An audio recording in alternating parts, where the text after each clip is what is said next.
Amén, amados hermanos. Dios les bendiga grande y poderosamente. Buenas tardes, buenas noches a todos ustedes, hermanitos. Hoy continuamos con Reyes de la Biblia con mi hermanito Pedro Rodríguez. La semana pasada estuvimos observando el capítulo 3 de Segunda de Samuel, de cómo fue ese momento en que Abner habla con David, pero luego lamentablemente Joab asesina a Abner. Y bueno, continuamos, hermanito Pedrito, y Dios les bendiga grande y poderosamente, hermanitos. Amén. Gracias, Alejandro.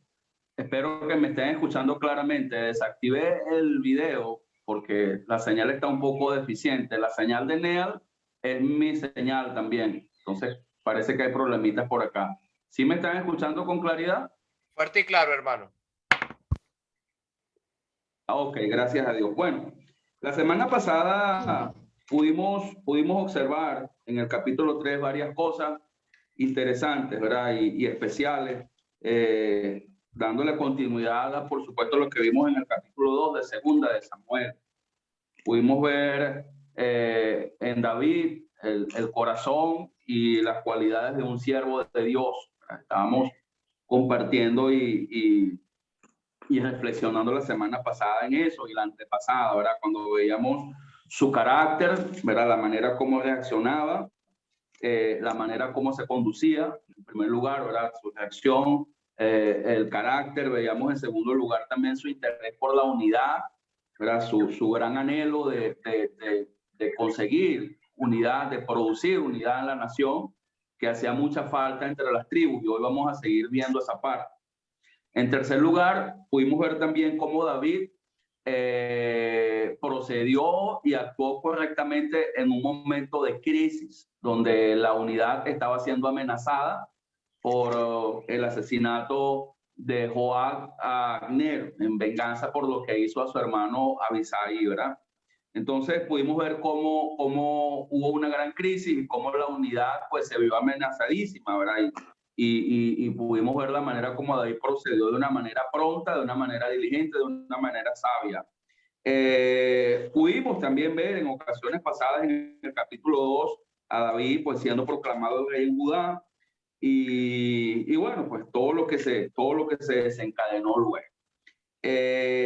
Quedó pendiente para en la semana pasada solamente ver los últimos dos versículos del capítulo 3, ¿okay? Del capítulo 3 para entrar ya a lo que es el capítulo 4. Entonces, lo que vamos a ver en este momento, porque vamos a seguir estudiando el carácter de David, ¿okay? El corazón de David y la manera como reaccionan, cómo proceden los siervos de Dios. Entonces, vamos a leer desde el versículo 38 del capítulo 3 para compartir un poco lo que vemos en los últimos dos versículos de allí y el capítulo 4. En este caso, vamos a leer el asesinato de Iboset, como preámbulo a lo que viene después en el 5, que es buenísimo. Entonces, ¿quién nos puede colaborar en la lectura del 38, 39 y 4, 1 al 12? Leo. Por favor, hermana. Versículo 38 del capítulo 3. También dijo el rey a su siervo: ¿no sabéis que un príncipe y grande ha caído hoy en Israel? Y yo soy débil hoy, aunque ungido rey, y estos hombres, los hijos de Sarvia, son muy duros para mí. Jehová del pago al que mal hace conforme a su maldad. Capítulo 4. Luego se oyó el hijo de Saúl que Abner había sido muerto en Hebrón. Las manos se le debilitaron y fue atemorizado todo Israel. Y el hijo de Saúl tenía dos hombres, capitanes de banda de merodeadores. El nombre de uno era Baana y el otro y del otro Recab, hijo de Rimón Berotita, de los hijos de Benjamín, porque Berot era también contado con Benjamín. Y pues los berotitas habían huido a Gitaín y moran allí como forasteros hoy. Y Jonathan, hijo de Saúl, tenía un hijo lisiado de los pies. Tenía 5 años de edad cuando llegó a Jezreel la noticia de la muerte de Saúl y de Jonathan. Y su nodriza le tomó y huyó. Mientras iban huyendo apresuradamente, se le cayó el niño y quedó cojo. Su nombre era Mefiboset.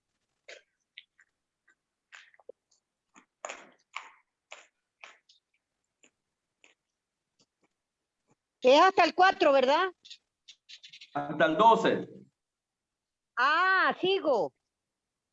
Los hijos pues de Rimón, Berotita, Reca y Bana fueron y entraron en el mayor calor del día en casa de Isbosé, en el cual estaba durmiendo la siesta en su cámara. Y he aquí la portera de la casa había estado limpiando trigo, pero se durmió. Y fue así como Recab y Baana, su hermano, se introdujeron en la casa. Cuando entraron en la casa, Isbosé dormía sobre su lecho en su cámara, y lo hirieron y lo mataron, y le cortaron la cabeza, y habiéndola tomado, caminaron toda la noche por el camino del Arabá. Y trajeron la cabeza de Isboset a David en Hebrón, y dijeron al rey: he aquí la cabeza de Isboset, hijo de Saúl, tu enemigo, que procuraba matarte. Y Jehová ha vengado hoy a mi señor el rey de Saúl y de su linaje. Y David respondió a Recab y a su hermano Bana, hijo de Rimón Berotita, y les dijo: vive Jehová, que ha redimido mi alma en toda angustia, que cuando uno me dio nuevas diciendo: he aquí Saúl ha muerto, imaginándose que traía buenas nuevas, yo las prendí y le maté en Siclap en pago de la nueva. ¿Cuánto más a los malos hombres que mataron a un hombre justo en su casa y sobre su cama? Ahora pues, ¿no he de demandar yo su sangre de vuestras manos y quitaros de la tierra? Entonces David ordenó a sus servidores, y ellos lo mataron y le cortaron las manos y los pies y los colgaron sobre el estanque en Hebrón. Luego tomaron la cabeza de Isbosé y la enterraron en el sepulcro de Abner en Hebrón. Amén. Tremendo, ¿verdad? Tremendo lo que estamos observando, lo que estamos encontrando aquí en la palabra de Dios. Y pues como siempre, comenzamos pues preguntando qué es lo primero que observan, llega a sus corazones o entienden en esta lectura. Y preferiblemente comenzando con la parte final del capítulo 3, donde vemos a David haciendo una confesión o hablando de él mismo. ¿Quién puede darnos alguna opinión, su apreciación o su parecer al respecto? Que nos pueda colaborar o contribuir.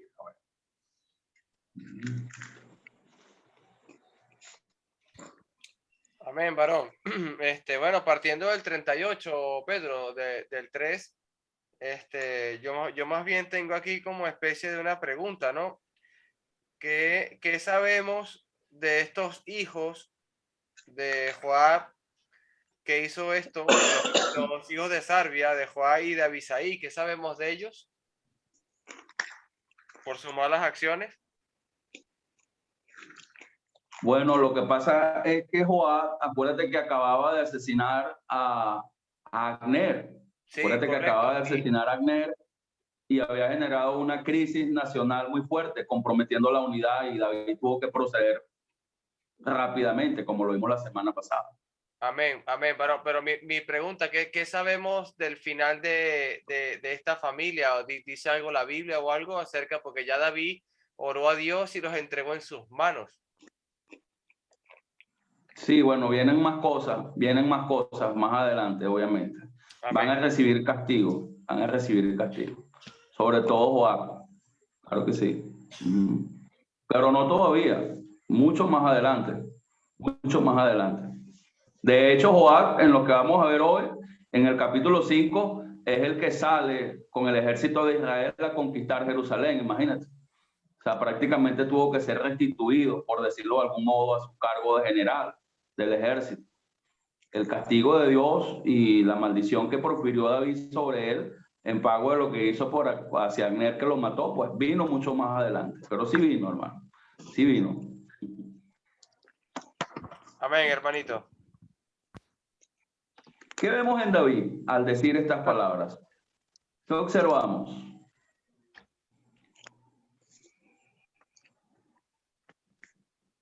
Específicamente en el 39, fíjense cómo dice: yo soy débil hoy, aunque ungido rey, y estos hombres, los hijos de Sarvia, son muy duros para mí. Jehová dé el pago al que mal hace conforme a su maldad. ¿Qué está reconociendo David? ¿Qué estamos viendo en David, en esa expresión, en esa declaración que hace al final? ¿Qué estamos viendo en él? Pregunto, ¿qué observan ustedes? A ver, si ven lo mismo que veo yo. Su dependencia de Dios. O sea, él sabía que él solo no podía dominar a ese pueblo, pues, a esos hombres que actuaban de esa manera como actuaron ellos. Y él dependiera de Dios, que Dios es el que iba a dar la salida a todo eso. O sea, la venganza no era de él. Fíjese que a pesar de que Abner muy bien estaba contra David porque era fiel a Saúl, él todavía dice: hoy ha muerto, no sabía que ha muerto un príncipe y grande de Israel. O sea, ha caído un príncipe, un príncipe de Israel. O sea, lo trató con honores, pues. Y como vimos en los versículos anteriores, que hasta lloró y fue detrás del féretro, hizo luto. Entonces vemos a David con una actitud humilde y dependiente de Dios. Dependiente 100% de Dios. Él no dependía de sí mismo.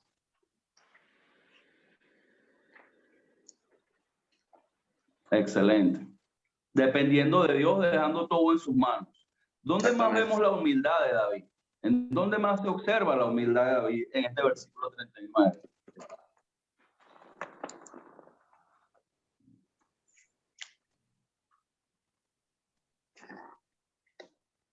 Él reconoce que es débil.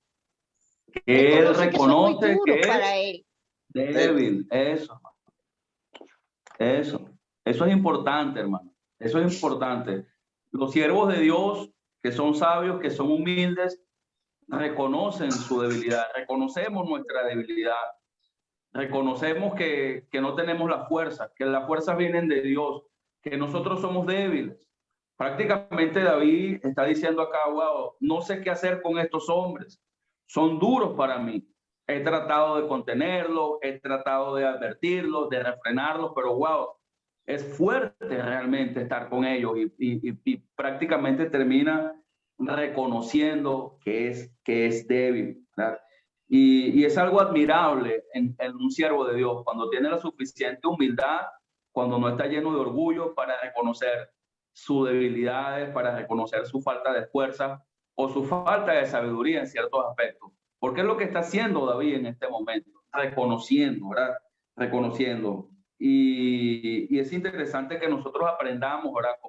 Como sirvientes, que somos el pueblo de Dios también, a ser sinceros, a ser humildes y a reconocer, porque a muy poco nos gusta reconocer, nos cuesta mucho reconocer nuestras flaquezas y nuestras debilidades. Y esto fue algo que David lo hizo público, hermano. Esto no fue algo que David conversó en privado con un grupo de gente.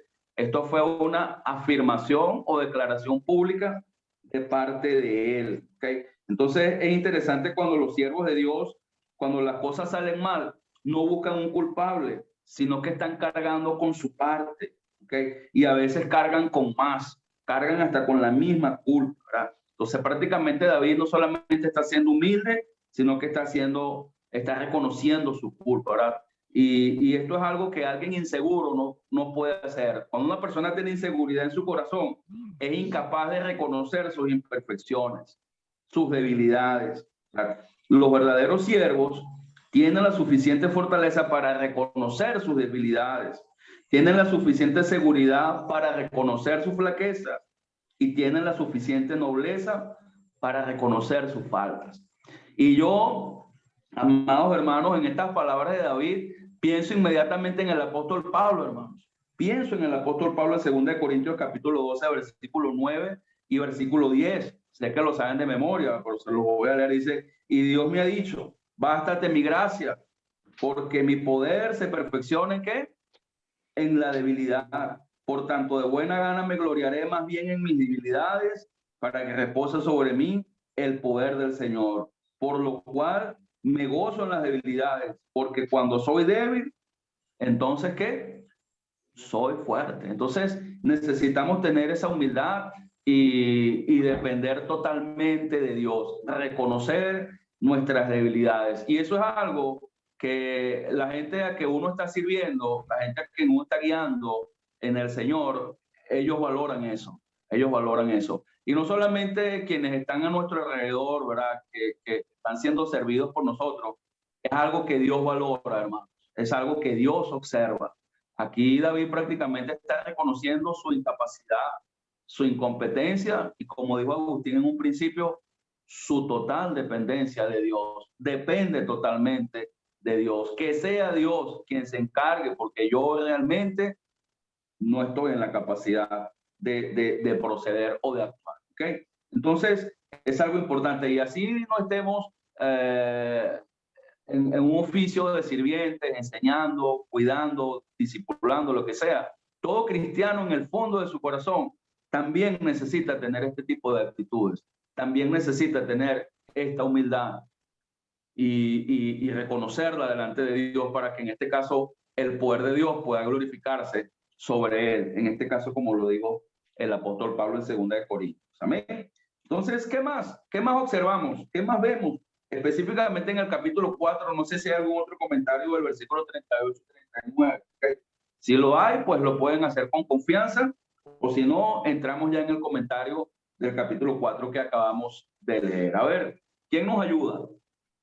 Bueno, también veo que David deja el juicio a Jehová, que sea él el que dé conforme, que pague conforme a la maldad de estos hombres. Él deja el Amén. juicio a Dios. Amén. Así es. Jehová dé el pago al mal que hace conforme a su maldad. Y son palabras sinceras de David. ¿Qué más? ¿Qué más vemos, hermanos? Ya en el capítulo 4, como tal, en el asesinato de José. ¿Qué vemos allí? ¿Qué observamos? ¿Qué percibimos acá? ¿Cómo vemos a David? ¿Cómo reacciona David? ¿Cómo procede David al enterarse de lo que hicieron los dos generales o los dos capitanes de las bandas merodeadoras de José? ¿Cómo responde David a esto? Aquí sucedió lo mismo cuando mataron a Saúl y a sus hijos. El hombre quiso congraciarse con David, pensando que le iba a agradar a David la noticia de que él había matado, imagínate, él había matado a Saúl. Y estos hombres que eran capitanes de Saúl, ellos querían congraciarse con David porque sabían que David iba a ser el rey, porque Isboset no tenía la capacidad para gobernar. Habiendo muerto Abner, ya Isboset no tenía la capacidad, para ellos no tenía la capacidad, entonces sabían que David es el que iba a tomar el mando al final de todo Israel.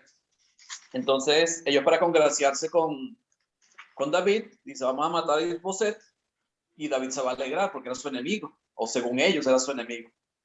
Y David mismo se lo dice: el que vino a traerme noticias de que había matado a Saúl, yo lo maté por haber hecho eso, y a ustedes le va a pasar igual. O sea, porque David no actúa como más a ustedes. El hombre cree que debió haber actuado, como estos hombres creen que debió haber actuado, como actuaría un hombre normal. O sea, David no era una persona que actuaba como actuaban los demás. Él tenía un sentido diferente, por eso es que tenía un corazón conforme al corazón de Dios.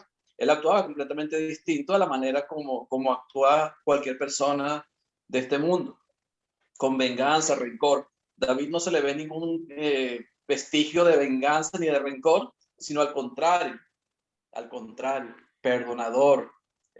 Para él, o sea, uno escucha a David como él menciona a Saúl y cómo menciona a Isboset y cómo menciona a los demás, y vemos que él no tiene ningún tipo de rencor ni ningún tipo de problema con ellos. No guarda ni nada en su corazón en contra de ellos, al contrario, él los alaba, como alabó a Abner, a Saúl, le hizo hasta honores en su entierro, su sepultura. Entonces vemos que él no tiene ningún tipo de rencor, al contrario, es perdonador. actuando, pero estos hombres pensaban que David iba a actuar de otra manera. Y al final terminan muriendo porque hicieron algo que no era correcto. Y fue la paga que recibieron por haber hecho lo que no era correcto, a pesar de que ellos creían que estaban haciendo lo correcto. Yo veo un acto de total cobardía por parte de estos hombres, de la manera como mataron a Isbosé, durmiendo. Eso es lo que veo aquí, de verdad, un acto de total cobardía. Amén. Amén, excelente. Buenísimo. Gracias, hermano querido. Gracias, Ali. A ver, ¿alguien más quiere compartirnos algo sobre el asesinato de José? ¿Alguien que quiera añadir algo más, algo adicional a lo que describe ahí el pasaje? A ver. Hermano querido, una cosa que veo aquí es que apenas muere Abner, como dice el versículo 1,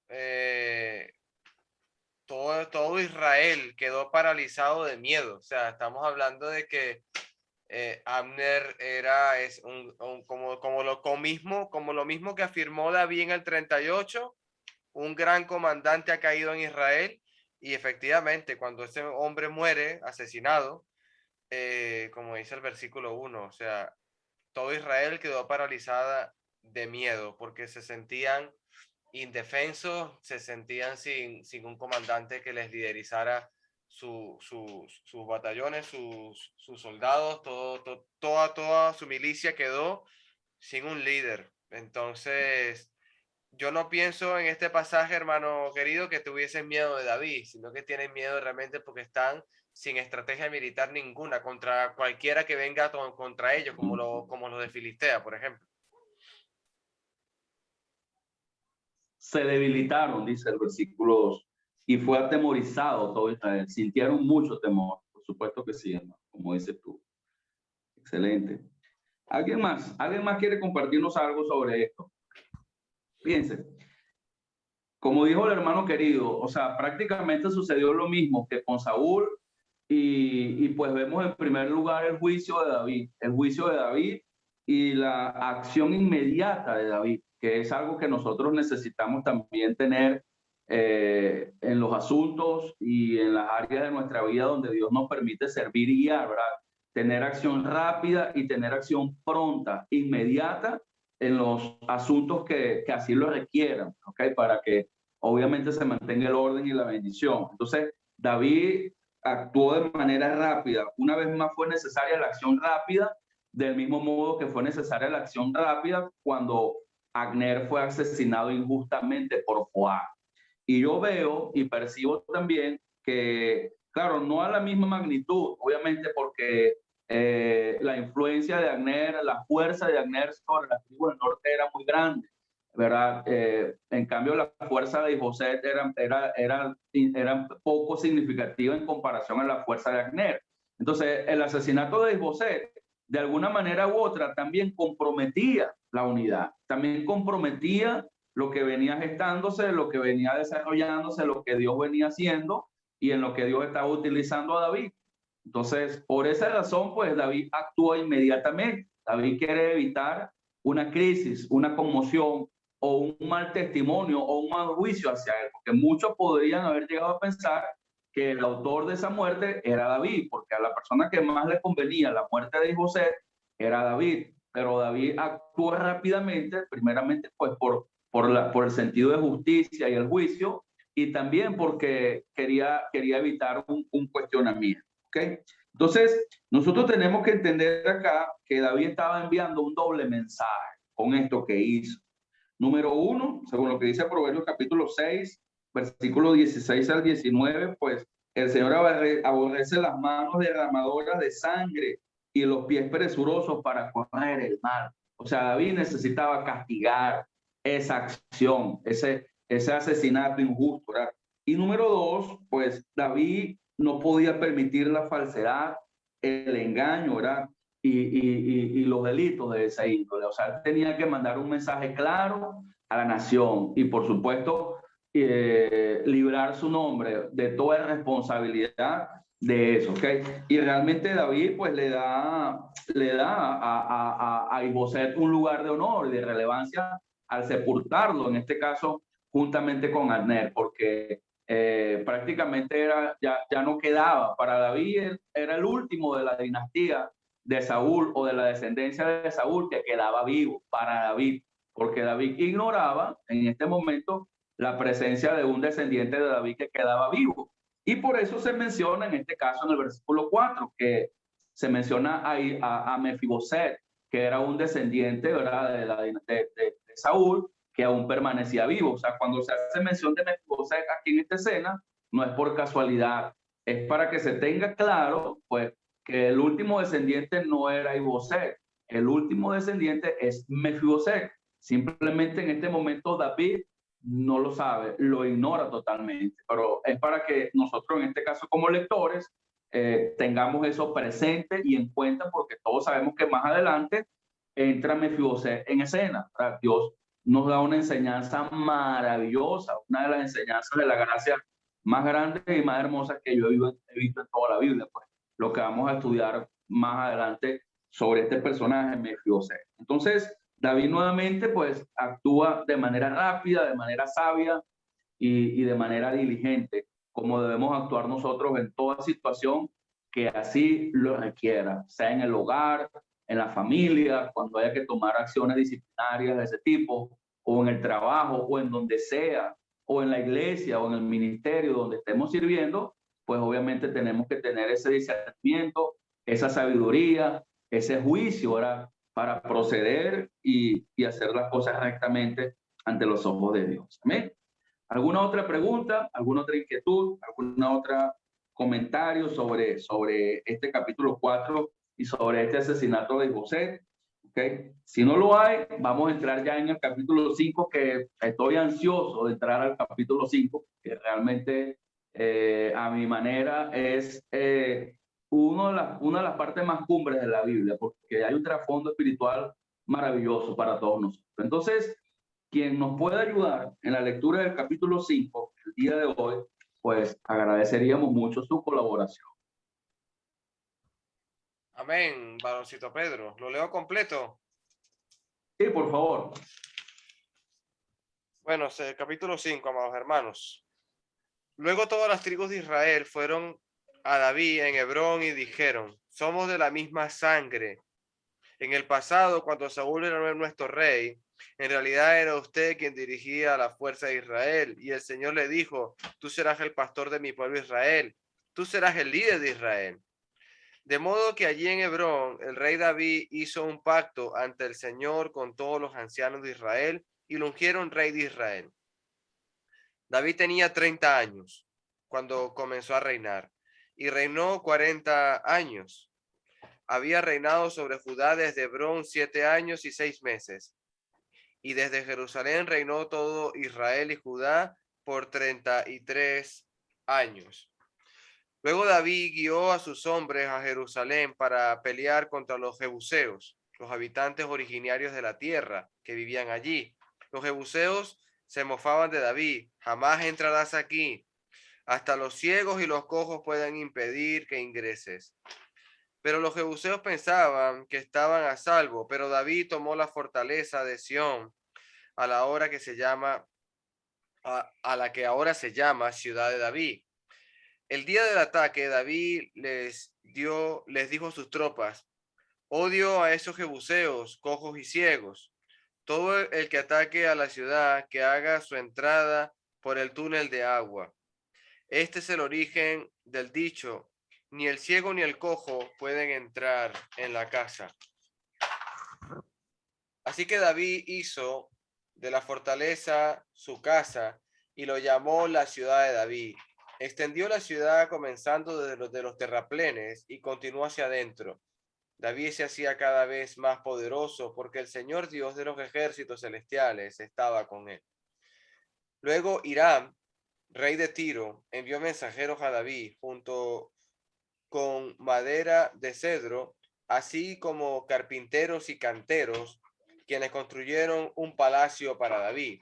Entonces David se dio cuenta que el Señor lo había confirmado como rey de Israel y que había bendecido su reino por amor a su pueblo Israel. Después de mudarse de Hebrón a Jerusalén, David tomó más concubinas y esposas, y ellas tuvieron más hijos e hijas. Estos son los nombres de los hijos de David que nacieron en Jerusalén: Samua, Sobab, Natán, Salomón, Ibdar, Irusía, Nefe, Jafía, Elisama, Eliada y Elifelet. Cuando los filisteos se enteraron de que David había sido ungido rey de Israel, movilizaron todas sus fuerzas para capturarlo, pero le avisaron a David que venían, así que entró en la fortaleza. Los filisteos llegaron y se desplegaron por todo el valle de Refaim. Entonces David le preguntó al Señor: ¿debo salir a pelear contra los filisteos? ¿Los entregarás en mis manos? El Señor le contestó a David: sí, adelante, te aseguro que te los entregaré. Entonces David fue a Baal Pasamín y allí derrotó a los filisteos. El Señor lo hizo, exclamó David, e irrumpió en medio de mis enemigos contra una violenta inundación. Así que llamó a ese lugar Baal Parasín, que significa el Señor que irrumpe. Los filisteos abandonaron allí sus ídolos y David y sus hombres los confiscaron. Pero poco tiempo después los filisteos volvieron y de nuevo se desplegaron en el valle de Rafín. De nuevo David le preguntó al Señor qué debía de hacer. No los ataques de frente, le contestó el Señor. En cambio, rodéalos y cerca de los álamos, atácalos por la retaguardia. Cuando oigas el sonido como de pies que marchan en la copa de los álamos, mantente alerta. Esa será la señal que el Señor va delante de ti para herir de muerte al ejército filisteo. Entonces David hizo lo que el Señor ordenó e hirió de muerte a los filisteos desde Gabaón hasta Gezer. Palabra de Dios, hermanos. Amén. Amén. Excelente.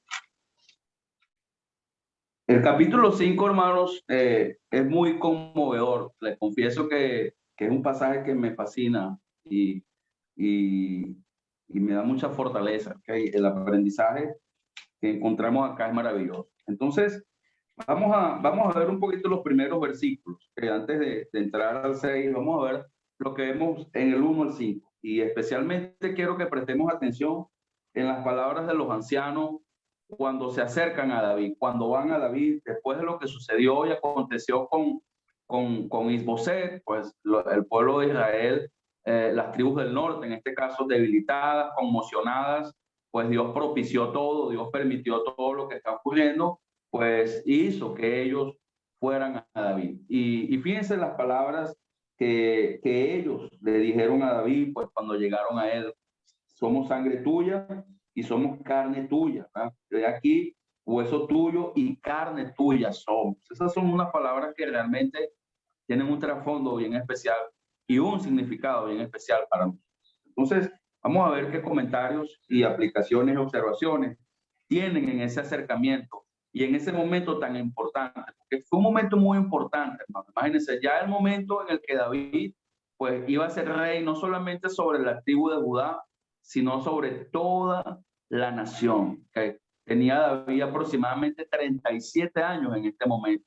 Ya había reinado 7 años en la tribu del sur, como lo dice el mismo versículo. ¿Verdad?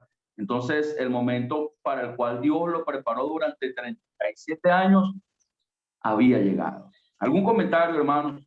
¿Alguna observación, alguna aplicación sobre estos primeros versículos del capítulo 5?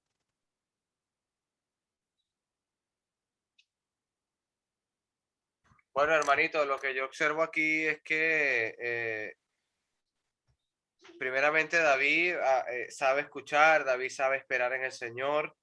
Y David ha pasado por muchas circunstancias terribles, ha sufrido mucho, pero llegó el momento de ese bálsamo, de ver a una nación unida, de ver a un pueblo unido, de que esos líderes de Israel, en el caso de lo que se están llegando los ancianos a David, reconociendo que lo que Samuel había dicho en un momento se había recordado, que no se había olvidado que él era el ungido de Dios. Y como les dice, como le dice, cuando Israel, el Señor te dijo, tú serás el pastor de mi pueblo Israel y tú serás el líder. Y ellos reconocen que cuando él era el que estaba al lado de Saúl, realmente él era el que liderizaba también todas las batallas.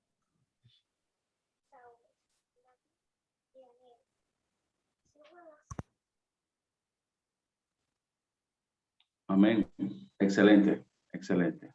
A ver, ¿alguien más quiere comentar o hacer mención de algo de estos primeros versículos del capítulo 5? Bueno, yo aquí puedo opinar que cuando dicen enos aquí, hueso tuyo y carne tuya somos, pues, primeramente están identificando a David que que son parte de ese pueblo, pero yo no lo veo desde aquí, sino más bien como identificándose como nosotros somos tu rebaño y ahora tú vas a ser nuestro pastor. Y cuando dice tú apacentarás mi pueblo de Israel, David sabía exactamente de qué se le estaba hablando, porque él venía de ser pastor de ovejas y sabía ya cuál era su responsabilidad como cuidador de un rebaño, que en esta oportunidad iba a ser el pueblo de Israel. Pues precisamente pues David Amén. Estaba ya preparado por Dios desde antes, desde que él en todos sus hermanos era el único que se dedicaba a cuidar las ovejas, porque el Señor lo estaba preparando para este momento, donde ahora él iba, el rebaño, ese rebaño le iba a dar un rebaño, por eso dice, somos hueso tuyo, carne tuya, pues, somos tu rebaño, David. Tú eres Amén. Nuestro pastor y hay un mandato Amén. Del Señor que tú nos apacentarás. Gracias. ¿Dónde más en la Biblia encontramos esa expresión? En el Nuevo Testamento específicamente. Carne de su carne. ¿Dónde más? A ver, ¿quién recuerda? ¿Dónde más encontramos esa expresión? Una expresión parecida. Bueno, ¿Quién se acuerda? No me llevaste al Nuevo Testamento, me llevaste a Adán y Eva. Ajá, imagínate. Sí, lo que pasa es que la expresión del Nuevo Testamento de Efesios es haciendo referencia a Adán y a Eva en Efesios. Somos carne, miembros de su carne, de su hueso, o sea, y por eso lo dejará el hombre a su padre y madre y se unirá a su mujer. O sea, eso lo dice el apóstol Pablo en Efesios capítulo 5, obviamente haciendo referencia a Génesis. Y está hablando de la unidad matrimonial, de la unidad en el matrimonio, porque un principio de unidad es reconocer que somos un mismo cuerpo. O sea, hablándole en este caso al matrimonio en Efesios, hablando de Adán y de Eva en Génesis, y hablando en este caso puntual de los ancianos, ¿verdad? Cuando se acercan a David.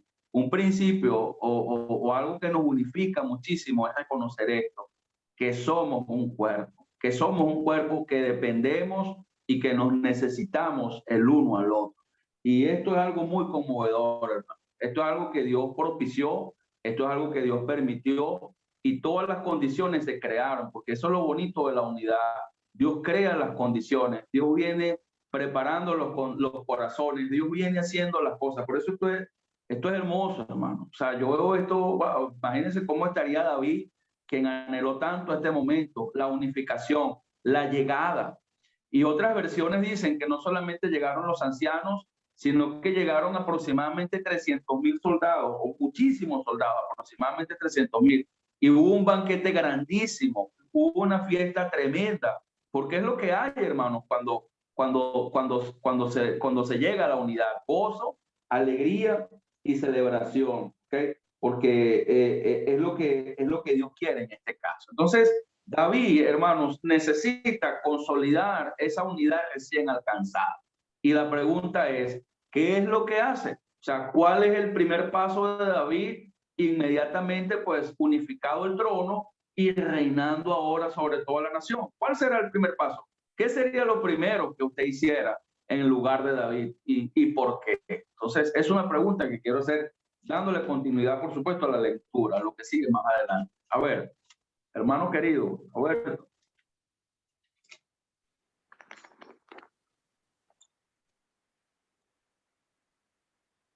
Pero volviendo otra vez a la sombra, Primera de Juan dice, si andamos en la luz, tenemos comunión unos con otros, la sangre de Jesucristo nos limpia de todo pecado. Efesios 4 dice, de quien todo el cuerpo viene unido entre sí por todas las coyunturas, va creciendo en el amor, en la fe, en el amor, en la palabra de Cristo. O sea, no hay duda que esta es una sombra muy clara de lo que tiene que ser la iglesia, ¿verdad? La iglesia de Jesucristo, la iglesia de Cristo, que tiene esta manera de pensar. Tienes la armonía entre los mismos ancianos, que demuestran otra vez que esa tiene que ser una de las características de los que gobiernan la iglesia. Hay muchas cosas que pueden salir, tantas que pueden salir de aquí. Pero una cosa que me llama la atención, después de que los ancianos le dicen que que le dice el versículo 2 todavía, dice, y el Señor le dijo, tú pastorearás a mi pueblo Israel y serás príncipe sobre Israel, ¿no? Y eso, o sea, el nombramiento viene de parte de Dios, exactamente como Cristo es presentado cuando se bautiza y en la transfiguración. Este es mi hijo en quien tengo complacencia, a él escuchad, ¿verdad? En él, a él escuchad. Entonces, es la forma, el negocio es de Dios. Él es el que manda, él es el que decide, y ha escogido una persona cuyo corazón es conforme al de Dios. Y claro, David no es más que una sombra endeble de Jesucristo, porque Jesucristo es perfecto. Amén. Y ha mostrado en los dos últimos capítulos antes de eso, no solamente la humildad y el amor incondicional de David, pero también ha tomado la justicia, ha mostrado la justicia, porque David va a castigar a aquellos que hicieron lo que él piensa que está mal. Los va a castigar. Entonces, Dios también Dios no es nada más un Dios de pura bondad, ¿verdad? Sino que es un Dios que también castiga y corrige y puede condenar, ¿verdad? Puede condenar. Entonces, el poder es tremendo, ¿verdad? Y me gusta también mucho el versículo 3, ¿no? Cuando dice que David hizo un pacto con ellos, ¿verdad? David hizo un pacto con ellos. Y porque también Cristo hace un pacto con nosotros. Arrepentidos y bautícese cada uno de vosotros, ¿verdad? Y recibiréis el perdón. Eso es un pacto, ¿no? Eso es un pacto. El que creyera y fuera bautizado, eso es un pacto que hace Dios con nosotros. Y David hace un pacto con ellos, ¿verdad? Qué bonito es eso. Ya, no. Sigan ustedes.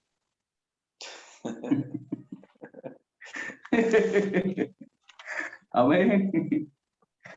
Amén. Excelente. Definitivamente David es una sombra débil, ¿verdad? Me gusta mucho esa expresión, porque es lo que vamos a ver ahorita. Entonces, después de alcanzar esa unidad, después de recibir esa unción y hacer ese pacto y la nación gozarse y alegrarse por lo que Dios viene haciendo y permitiendo, ¿qué es lo primero que hace David? ¿Qué es lo que más le interesa a David ahora? Aparte, por supuesto, de glorificar y conservar esa unidad. ¿Cuál es su siguiente paso? ¿Y por qué? Porque no está presentado allí por casualidad. Conquistar el territorio. Conquistar el territorio que le pertenece al pueblo de Jerusalén. Okay. Él tenía que sacar la pregunta es ¿por qué? ¿Por qué? Porque tenía ¿Qué había él tenía que mantener la unidad. Él no podía dejar que Israel se mezclara con los paganos, cuando los paganos lo que adoraban eran dioses. Fíjate que ellos queman todos los dioses paganos de ellos. Porque él tenía que evitar que hubiera una mezcla entre Israel y el paganismo. Entonces él tuvo que conquistar la tierra, sacarlos a ellos, acabar con ellos, pues, y acabar todo lo que era el paganismo que tenían ellos, esos dioses falsos que ellos estaban adorando. No va a ser que los israelitas se fueran hacia allá. Él tenía que preservar esa unidad de los israelitas. Por eso que él trata o conquista Jerusalén en ese momento, que era como la capital, pues, de Israel en ese momento. Okay. En ese momento todavía no era la capital. En ese momento, pero era como el centro, cuando David fue coronado, establecerla como la capital. Muy bien, claro. Muy bien. Oye, lástima que el audio me echó broma y no escuché muy bien lo que el hermano querido comentó. ¿Okay? Tranquilo, que no. ¿Qué más? ¿Qué más tienen por allí? ¿Por qué Jerusalén? ¿Qué había en Jerusalén?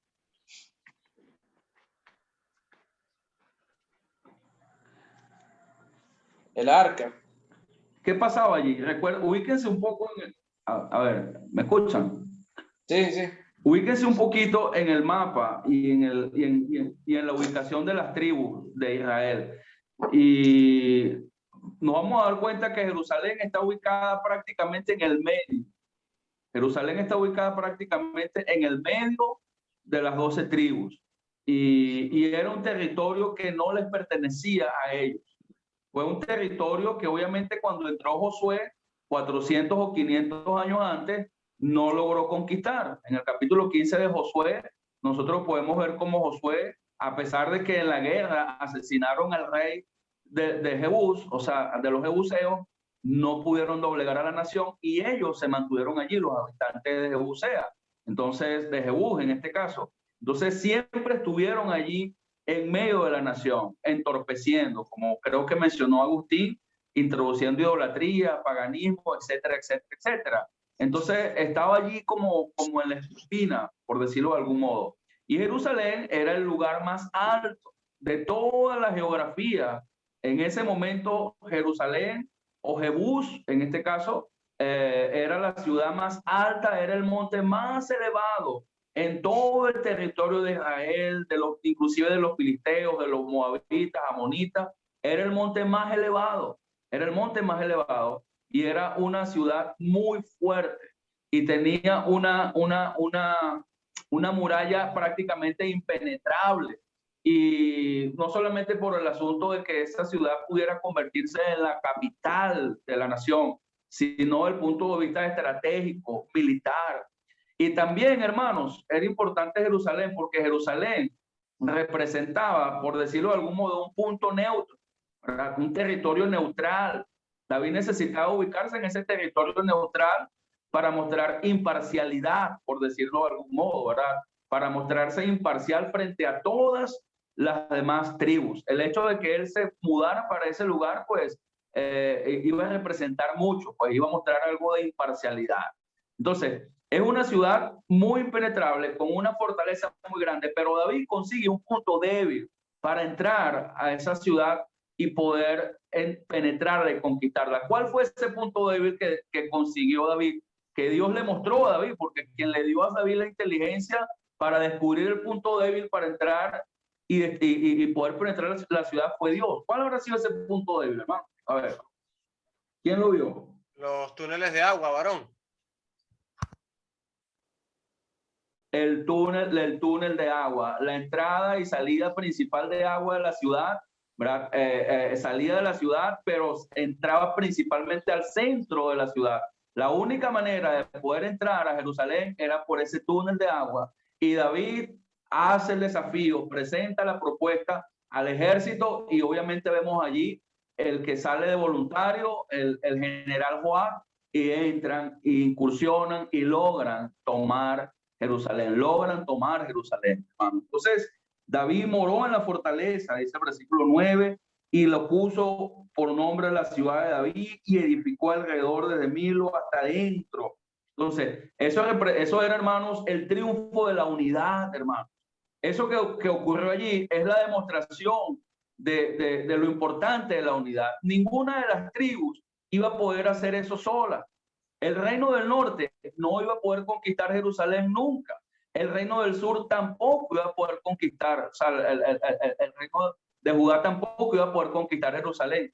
Fue un logro de Dios primeramente y fue algo que Dios hizo porque ya el pueblo estaba unido, hermano. Ya el pueblo estaba unido. O sea, eso fue una consolidación de la unidad, una bendición de la unidad, el poder conquistar y llegar hasta Jerusalén. Entonces, hermanos, nosotros en este caso tenemos una Jerusalén, hermano, ¿sí o no? Nosotros también tenemos una Jerusalén a la que nos hemos acercado, a la Jerusalén celestial. Esto lo veo yo de esta manera, y me corrigen si estoy equivocado, como un tipo de nuestra Jerusalén, los cielos, donde está sentado nada más y nada menos que nuestro Señor Jesucristo reinando. Por eso David reinando sobre Jerusalén, la ciudad física, la ciudad terrenal en aquel entonces, es una sombra de la Jerusalén celestial, donde está en este caso reinando nuestro Señor y Salvador Jesucristo, donde nos estamos esforzando en unidad los unos con los otros, ¿verdad? Perfectamente unidos en unidad para llegar allí, para permanecer allí en esa Jerusalén celestial a la que nos hemos acercado según Hebreos, a la congregación de los primogénitos cuyo nombre está inscrito en el libro de la vida, porque dice Hebreo que no nos hemos alcanzado al monte que se podía palpar, ni a esa ciudad de Jerusalén terrenal, nos hemos acercado a la Jerusalén celestial, que nuestro Señor Jesucristo, cuando triunfó sobre la cruz, resucitando al tercer día, conquistó, se sentó allí para reinar por la eternidad y nos hizo entrar con él a reinar. Entonces, es lo que yo puedo ver y entender en este pasaje, o sea, un trasfondo o una sombra de lo que vino a ser nuestro Señor Jesucristo. David como tipo de Jesucristo, reinando en Jerusalén. Nuestro Señor Jesucristo reinando nada más y nada menos que en los cielos. Como dice Efesios capítulo 2, nos hizo sentar en los lugares y en las regiones celestiales para mostrarnos en los siglos venideros las abundantes riquezas de su gracia. Entonces, aquí Dios viene, hermanos, de alguna manera u otra trabajando, anticipando y mostrando lo que venía a hacer por medio de nuestro Señor Jesucristo. Amén. ¿Alguna pregunta, comentario?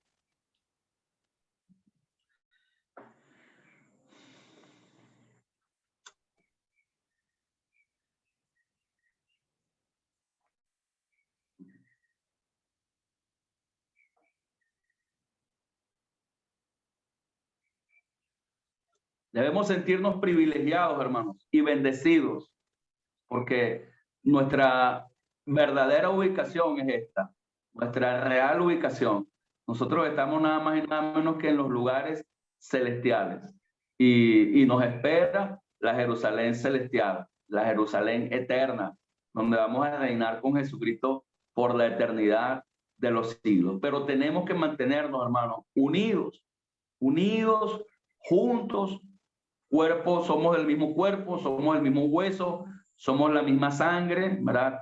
Y debemos mantener esa unidad. Esto es la muestra de la unidad, la importancia de la unidad, todo lo que la unidad permite realizar. Y no solamente desde el punto de vista del trasfondo espiritual de la eternidad, hermanos, de lo que nos espera, de la lucha que nosotros estamos desarrollando para permanecer en el Señor y ir a los cielos por los siglos. O sea, la unidad, cuando hay unidad en el pueblo de Dios, cuando hay bendición, cuando estamos habitando juntos los hermanos en armonía, Dios hace cosas, ¿verdad? No solamente la meta de los cielos, no solamente la meta de la eternidad, no solamente la meta de la Jerusalén celestial. Hermanos, se pueden alcanzar más ciudades, más lugares, plantar más iglesias, extender el reino de Dios, capacitar más gente. O sea, son muchos logros, son muchas las cosas que Dios puede hacer cuando su pueblo está unido, cuando su pueblo se deja usar. ¿Okay? Entonces, ¿alguna pregunta, algún comentario, alguna sugerencia o alguna corrección también, por supuesto, al respecto? Hermano querido.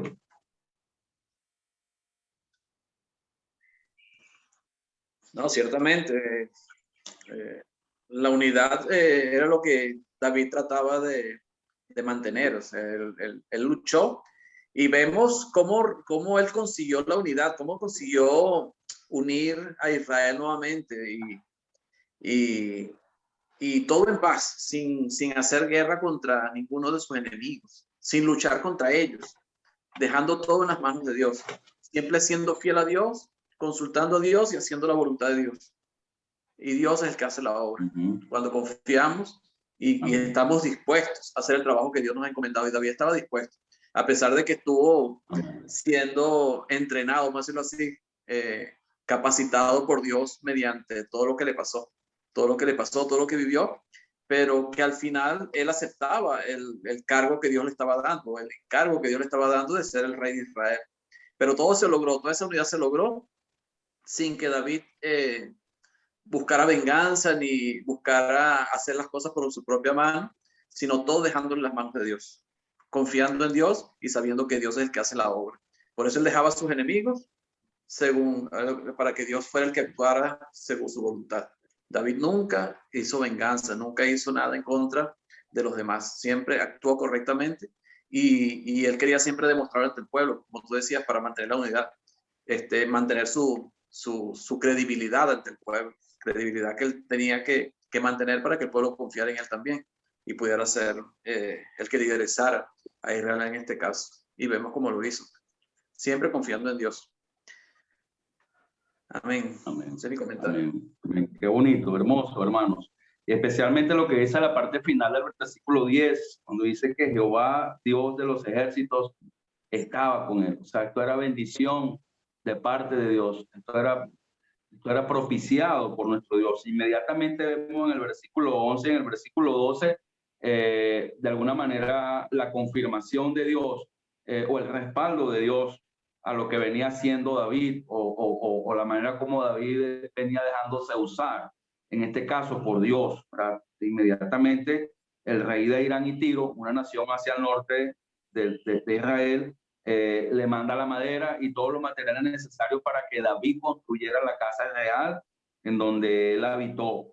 Y allí, me gusta mucho lo que dice el versículo 12, fue cuando David entendió que Dios le había confirmado por rey sobre Israel. Si le quedaba alguna duda, si de repente no había entendido o no estaba bien, bueno, en este momento David realmente, ¿verdad?, entendió que Dios lo había confirmado por rey sobre Israel. Todo lo que Dios tuvo que hacer, hermano, todo lo que Dios tuvo que permitir que ocurriese en tantos años de la vida de David, acontecimientos, eventos, para que él pudiera llegar a esta conclusión. Y yo me hago la pregunta, o sea, ¿qué necesitamos que Dios haga para que nosotros también podamos estar convencidos, ¿verdad?, de que Dios está con nosotros, hermanos, de que Dios está con nosotros, de que Dios nos quiere afirmar, de que Dios nos quiere consolidar, de que Dios nos quiere usar? O sea, yo veo esto, inmediatamente pienso en mí, no puedo dejar de pensar en mí, todo lo que Dios tiene que hacer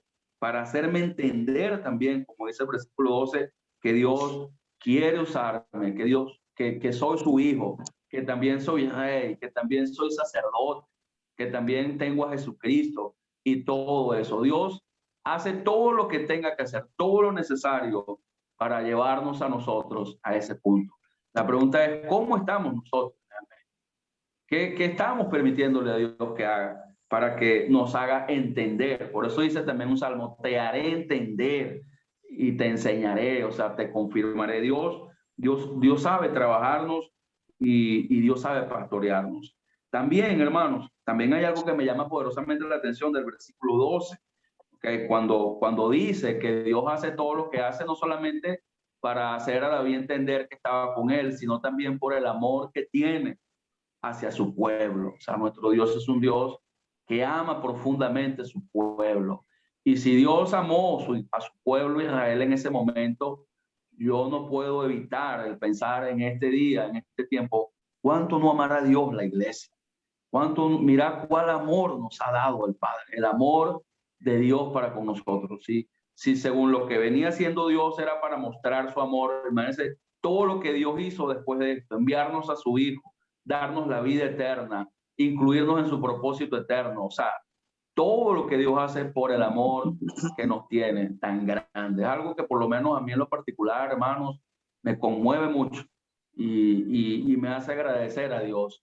Me hace agradecer a Dios. Y yo quiero invitarle en este día a que piense también en eso, en todo lo que Dios está haciendo para que usted entienda que le respalda, que le ama, que le quiere confirmar, ¿ok?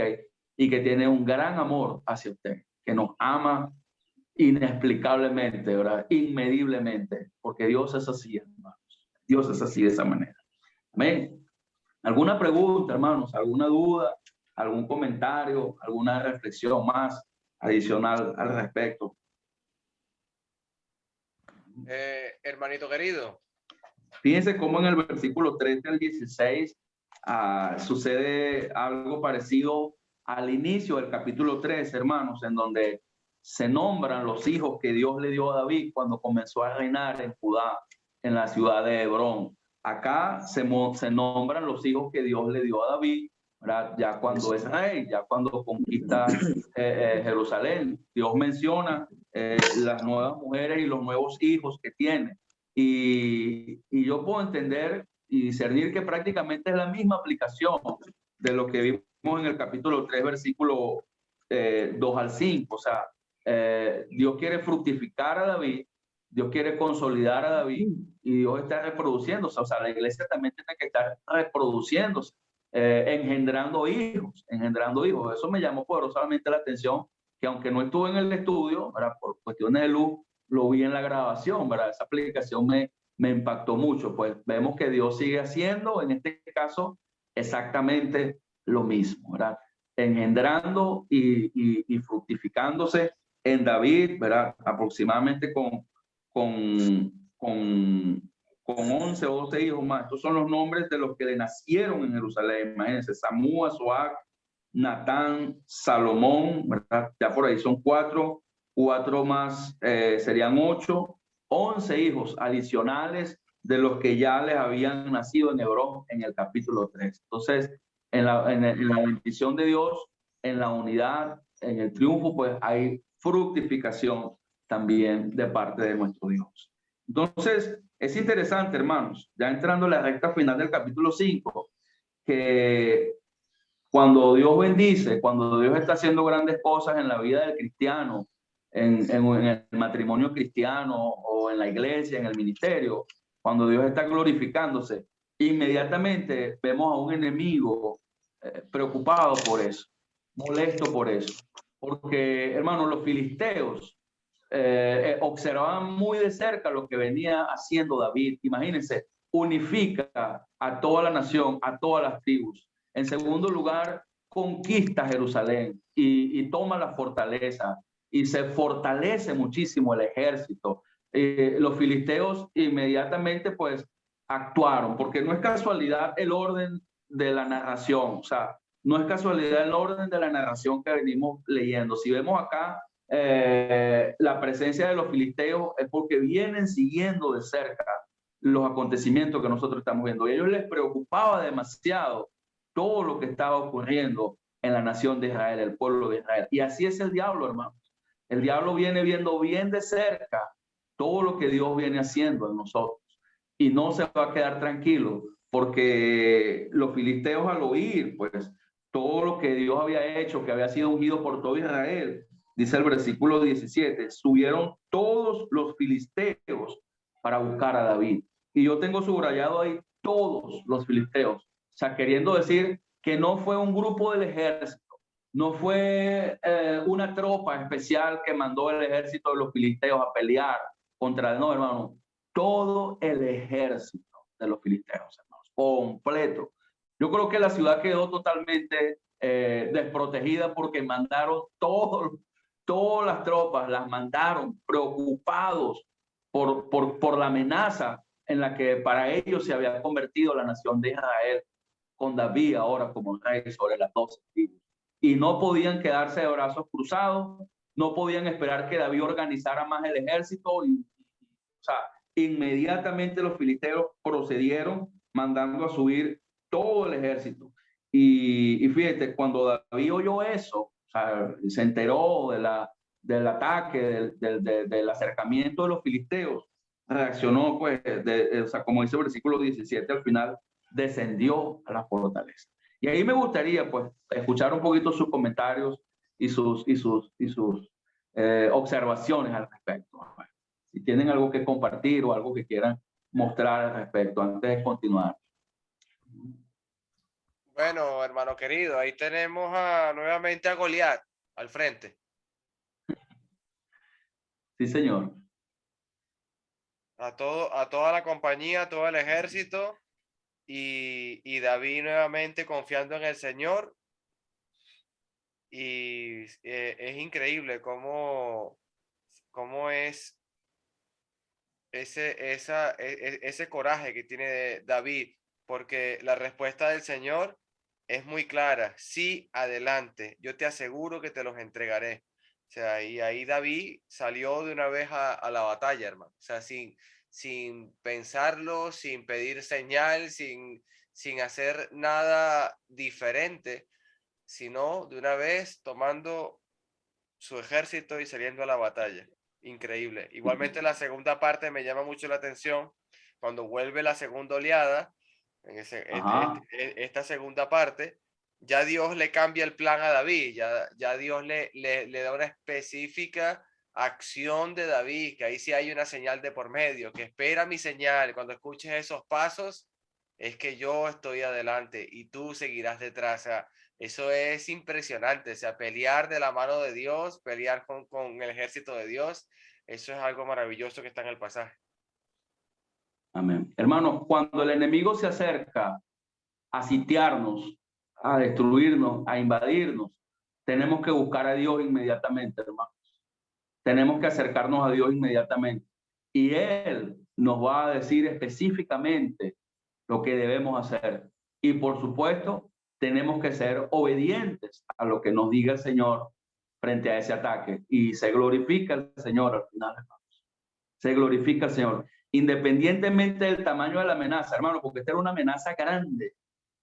Era una amenaza grande porque, fíjense, el versículo 18 dice, se extendieron por el valle de Refaín. El valle de Refaín estaba entre la frontera de Jerusalén y Filistea y era algo enorme. Imagínense ese valle entero lleno de todo el ejército de los filisteos. Por eso David decía en los Salmos, aunque un ejército acampe contra mí, no temerá mi corazón, decía David. David dependía de Dios. Aunque contra mí se levante guerra, yo estaré confiado, decía David en los Salmos. Y dependió de Dios, buscó a Dios, consultó a Dios y Dios le respondió, hermanos. Dios le dijo específicamente lo que tenía que hacer. ¿Verdad? En el primer acercamiento de los filisteos, pues David salió triunfante, ¿verdad? Y pues llamó David el nombre de aquel lugar, como dice el versículo 20, Baal Perasim, ¿verdad? Que es Jehová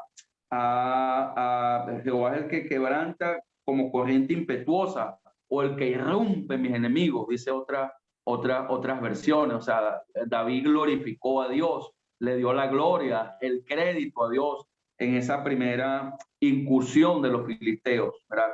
Inclusive dice el versículo 21 que los filisteos dejaron sus ídolos y en el campo de batalla, y David y sus hombres los quemaron, los despedazaron.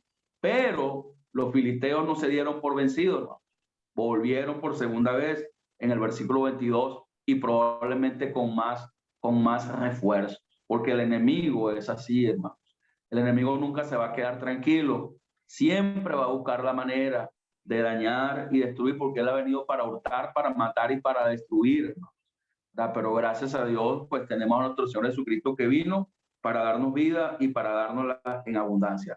Entonces Dios le dice a David, bueno, acércanse por la retaguardia, o sea, rodéalos, utilicen el factor sorpresa, no te acerques de la misma manera que te acercaste en la primera ocasión, dale la sorpresa, rodéalos, acércateles por la retaguardia. La retaguardia, yo estuve averiguando porque a pesar que había oído esa palabra muchas veces en mi vida, no sabía lo que significaba. Y la retaguardia es un pequeño grupo que siempre queda atrás como atento en defensa, bien sea de un equipo deportivo, o de un ejército en guerra. Eso le llaman la retaguardia. Entonces, Dios le dijo a David, ataca más bien por allí, no ataque de frente, sino ataca por la retaguardia, donde están las defensas traseras y aisladas. Y cuando escuche que las balsameras, unos árboles, ¿verdad?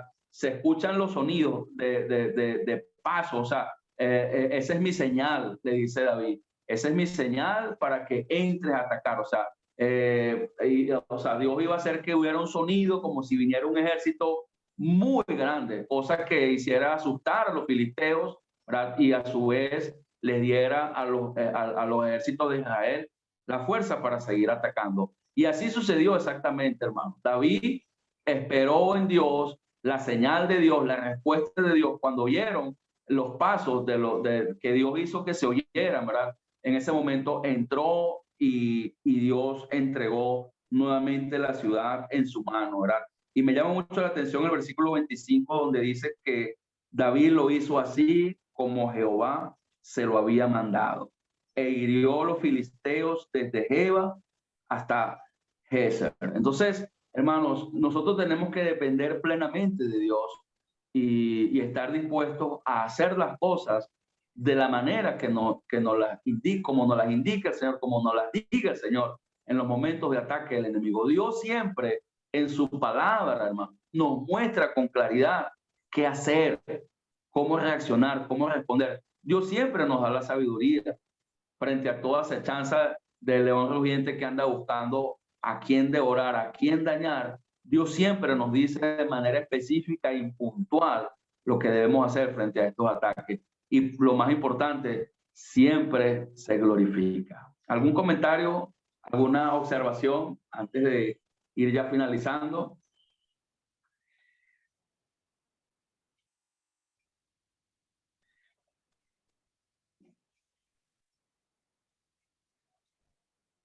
Nosotros debemos de querer tener líderes en la iglesia que sean como David en ese sentido.